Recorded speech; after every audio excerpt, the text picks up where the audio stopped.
kecapean ditinggal duduk di situ. Kok duduk itu di tubuhnya ular itu, ular yang bertapa itu, jagal baru itu duduk kan, namanya ular besar Mas ya. Iya. Langsung dinamakan desa Belerang, darahnya searah-arah gitu Mas, dan langsung aja di situ dipotong-potong juga sama warga itu. Assalamualaikum warahmatullahi wabarakatuh. Salam sejahtera bagi kita semuanya. Om Swastiastu, salam kebajikan, namo buddhaya, rahayu, rahayu, rahayu. Saya akan mengungkap sebuah tabir misteri dan kejadian yang berada di tempat ini. Saya bersama Ibu Misrotin. Ya, Ibu mungkin bisa dimulai Bu terkait kejadian yang berada di tempat ini Bu. Assalamualaikum warahmatullahi wabarakatuh. Saya Ibu Misrotin, yang mana saya di sini sebagai pemandu, penjaga, dan juga perawat wisata Garden Tirta ini.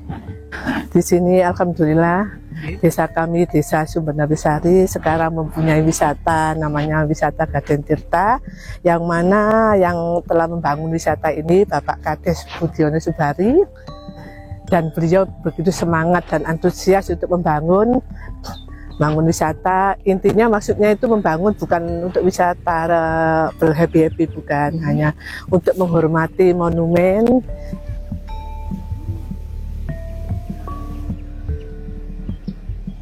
Terkait dengan adanya monumen itu ya, ada sebuah kejadian apa Bu?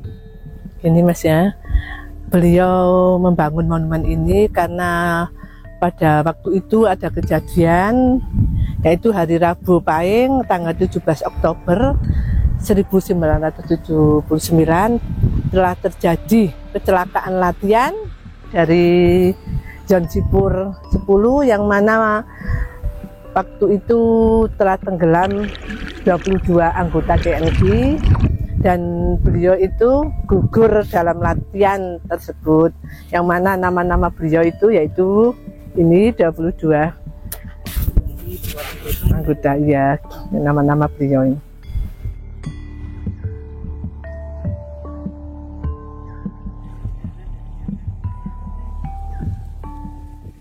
Kejadiannya itu seperti apa Bu, dan titik kejadiannya itu di sebelah mana Bu?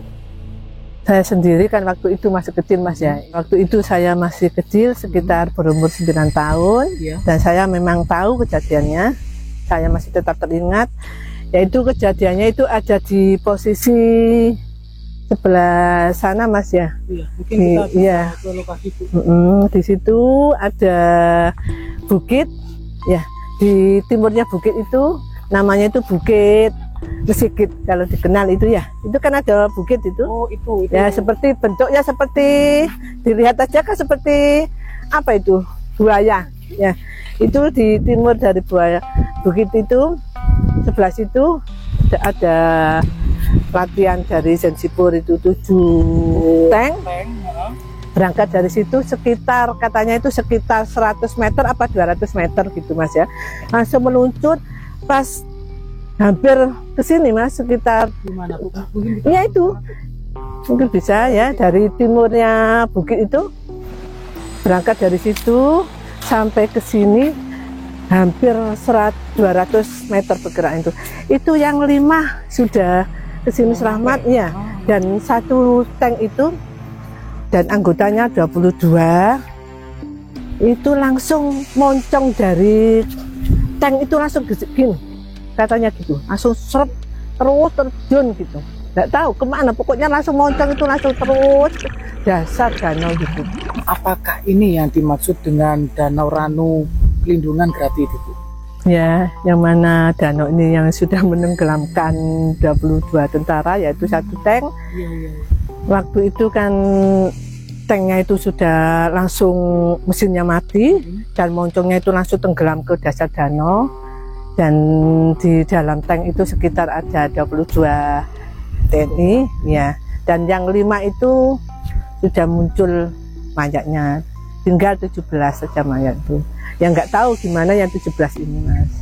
Tinggal masih ada sampai saat ini masih ya, belum ditemukan. Masih belum ditemukan, masih tetap di dasar danau atau gimana, kita semua nggak tahu. Ya Ibu, saya sempat mendengar atau membaca sebuah artikel tentang Danau Ranu Pelindungan ya. bahwa di danau ini ada sebuah legenda. Itu seperti apa ceritanya, Bu? Oh ya Mas ya, yaitu mengenai legenda dari Danau Ranu ini, yaitu yang dikenal dengan legenda Baru Kelinting ya, yang mana itu sudah betul-betul menjadi legenda cerita dari danau ini yang sangat terkenal itu, yaitu legenda dari Baru Kelinting, yang mana yaitu berbentuk ular besar, itu naga ya, itu seorang pangeran Mas. Baru Kelinting itu seorang pangeran, Bu? Ya, yang mana kisahnya saya sendiri akan nggak tahu, tapi cari tahu dari beliau-beliau yang sudah tua, dari ibu dan juga dari nenek, dari tangga, semuanya selalu menceritakan ke generasi mengenai legenda Baru Kelinting. Ceritanya itu seperti apa, Bu? Kalau saya tahu sedikit ya Mas ya, mengenai cerita dari legenda Baru Kelinting, beliau itu kan seorang pangeran, yang mana beliau itu titisan dari Mbah Empu. Mbah Empu itu dari pangeran dari Banyuwangi, dan beliau itu bertemu dengan seorang putri yang sangat cantik waktu itu. Bukan di sini Mas, itu beliau itu namanya Indah Soekarni, tapi bukan menikah, bukan. Mbah Empu itu seorang yang sangat sakti, dan beliau mempunyai keris dan dikasihkan ke Indah Soekarni. Dan beliau itu yang nggak tahu gimana ceritanya, ada yang bilang katanya di bangku, terus akhirnya mengakibatkan hamil, dan waktu itu langsung lahir seorang pangeran yang berupa ular besar. Ya otomatis Mbak Empu itu merasa ini anakku gitu. Tapi gimana anak yang sangat beliau banggakan, bukan dari hasil pernikahan, bukan, tapi dari hasil semedi ya, kesaktian beliau itu merasa kok seperti ular, jadi merasa malu gitu loh Mas, katanya gitu. Akhirnya Jaka Baru itu yang dikenal Jaka Baru itu, gimana orang tua itu merasa malu punya anak ular, disuruh bertapa ke bukit yang sangat jauh Dari itu ya, bukan di sini dulu, di situ, di daerah sana itu ya, itu di sekitar gunung di sini kan ada gunung terus ke timur itu, di situ loh.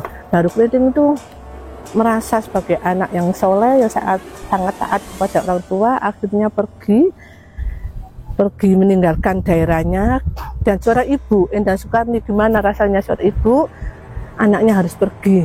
Akhirnya beliau memberi tanda bahwa ini anakku, walaupun apapun bentuknya ini anakku. Jadi dikasih ya nusewu Mas, seperti kalung kelintingan, jadi dinamakan Jaka Baru Kelinting gitu. terkait adanya nama-nama desa di sekitar Danau Ranu Pelindungan ini, apakah ada hubungannya dengan tragedi Danau Ranu Pelindungan seperti itu? Oh ya, mengenai desa di sini ya memang lucu Mas ya. Macam-macam, ada desa Grati, desa Belera, desa Mandiran, desa Pasuruan, desa Kresek, semua terkait. Ceritanya juga lucu. Gimana itu? Yang mana waktu saya ceritakan bahwa beliau Baru Kelinting itu disuruh keluar dari desanya oleh ibu, oleh bapaknya itu ya. Akhirnya keluar, kamu ndak boleh pulang kalau ndak bisa ngisi apa itu, seperti pontang. Pontang itu berisi pontang keranjang ya, keranjang. Kalau dikasih air kan mesti airnya itu ketumpah terus Mas ya. Jadi nggak mungkin nanti pangeran ini pulang bawa air. Jadi memang dibuat seperti itu biar nggak pulang, katanya bapaknya gitu. Akhirnya seorang pangeran itu memang dia itu betul-betul tulus dan sangat menghormati orang tuanya, dan berhasil membawa pulang keranjang itu dengan penuh air, dengan caranya dikasih daun, berbagai macam daun di keranjangnya itu. Sudah pulang. Nah waktu itu pulang, dan di situ bapaknya bilang, loh ini dengar anakku pulang bapak, saya pulang. Terus bapaknya kecewa lagi, kok bisa pulang lagi ya. Terus cari alasan lagi, gimana anakku harus pergi lagi. Terus anaknya itu disuruh pergi lagi Mas. Disuruh pergi lagi, puteri bukit ini. Itu bukit ya, dari sini nggak tahu bukit apa dulu, katanya disuruh melingkari bukit. Nah mau di lingkar itu di tengah hutan itu nggak nyambung terus. Jadi sampai bertahun-tahun itu bertapa, akhirnya sampailah bertapa. Dan di situ ada cerita kisah sampai ke sini Mas. Tapanya sampai sebesar itu wis. Sampai bertahun-tahun besar betul. Akhirnya sampai ke sini, dan di sini ada sebuah istana Mas ya, katanya itu di danau ini sebuah istana. Di dalam. Iya. Di waktu itu istana di sini itu warga dan masyarakatnya itu mengadakan seperti mayoran gitu loh. Apa tahu mayoran itu apa? Makan-makan selamatan desa. Dan mereka berduyun-duyun semuanya pergi ke hutan mencari berbagai macam hewan untuk dikonsumsi. Dan salah satu dari mereka itu ada yang buta. Ada yang buta mesti ketinggalan Mas. Kecapean ditinggal, duduk di situ. Kok duduk itu di tubuhnya ular itu. Ular yang bertapa itu, Jaka Baru itu duduk, dan beliau itu sendirian ditinggal teman-temannya. Ada suaranya gitu, "Ibu, coret belai saya," maksud itu lukai saya, ambil darah saya, ambil airnya, upaskan di mata saya, mata ibu gitu. Dan waktu itu langsung digores, diambil, dioleskan. Alhamdulillah kok langsung kelihatan, ya bisa melihat. Waktu itu langsung kegirangan dan terlalu semangat pulang. Beliau itu, ibu yang tua itu pulang kembali lagi ke di sini itu, ke kerajaan ini. Dan kerajaan itu bilang, semua orang-orang tanya, "Loh, kamu kok bisa lihat sebab apa?" Karena dipaksa, akhirnya mengaku bahwa di situ ada ular besar.